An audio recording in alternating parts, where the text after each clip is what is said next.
Hey everyone, welcome back to the channel. Today we're going back to 1952, to a terrifying moment in history when scientists feared that a single bomb might ignite the Earth's atmosphere and end all life on the planet. That bomb was part of the Ivy Mike project, the world's first full-scale test of a thermonuclear, or hydrogen, bomb. It wasn't just a bigger bomb. It represented an entirely new level of destructive power, one that even the experts didn't fully understand. Before we get into it, don't forget, giving this video a like and subscribing really helps the channel grow. If you enjoy this kind of content and want more, that's the best way to support what we're doing. Let's rewind to the aftermath of World War II. The atomic bomb had already shocked the world with its devastating power in Hiroshima and Nagasaki. But scientists knew there was something even more powerful: nuclear fusion. Instead of splitting atoms, like fission bombs do, fusion forces atoms together, releasing vastly more energy. This is the same process that powers the sun and other stars. To create a fusion bomb, you need an initial burst of extreme heat and pressure, conditions that can only be created by detonating a regular atomic bomb first. This made hydrogen bombs massively more complex than earlier weapons. But if successful, they would be many times more powerful. By the late 1940s, the idea of creating such a weapon wasn't just theoretical. It was becoming reality. But some of the physicists involved had deep concerns. Could the fireball from a thermonuclear blast get hot enough to fuse atoms in the nitrogen and oxygen of the Earth's atmosphere? Could the chain reaction become self-sustaining? The idea wasn't fantasy. It was an actual scientific question raised in internal memos and meetings. Edward Teller, one of the most vocal advocates for the hydrogen bomb, brought up the possibility. A report from Los Alamos even explored the scenario. The core question: would a thermonuclear detonation trigger a runaway reaction in the atmosphere? Hans Bethe, a Nobel Prize-winning physicist, was brought in to evaluate the calculations. After working through the physics, he determined that while the reaction was theoretically possible, it was highly improbable. The energy required to sustain such a reaction was far greater than what a bomb could produce. Still, the risk, however slim, was horrifying.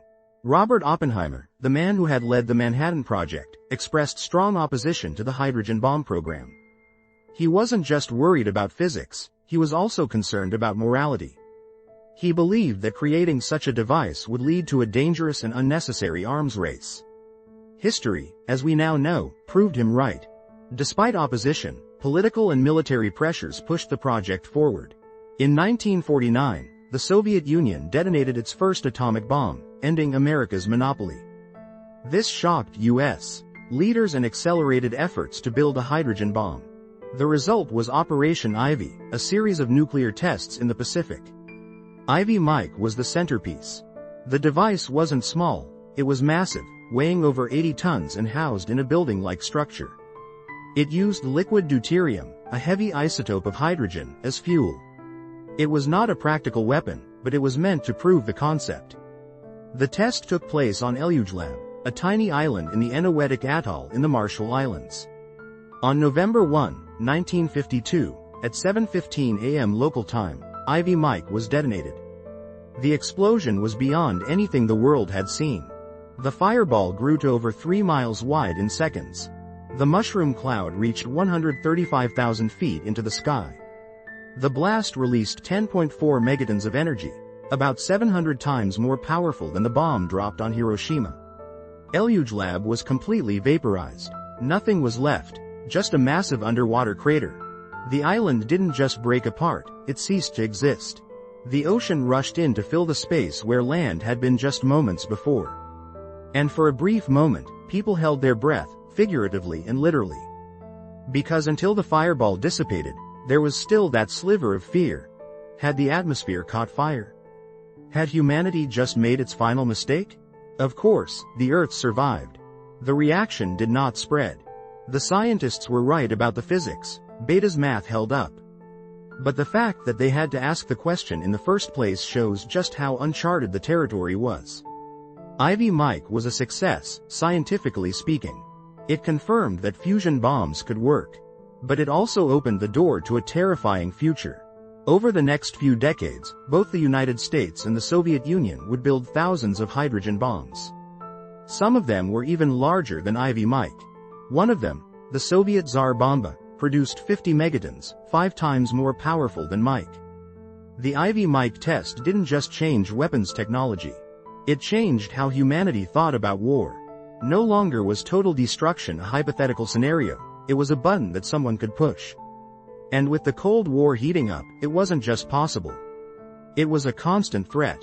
Even now, the legacy of Ivy Mike lives on.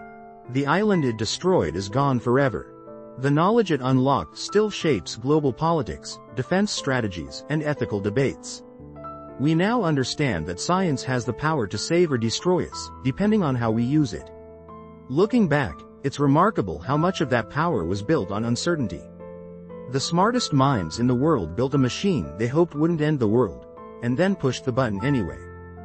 That moment in 1952 is one of the most intense, high-stakes gambles in human history. And it's one we survived.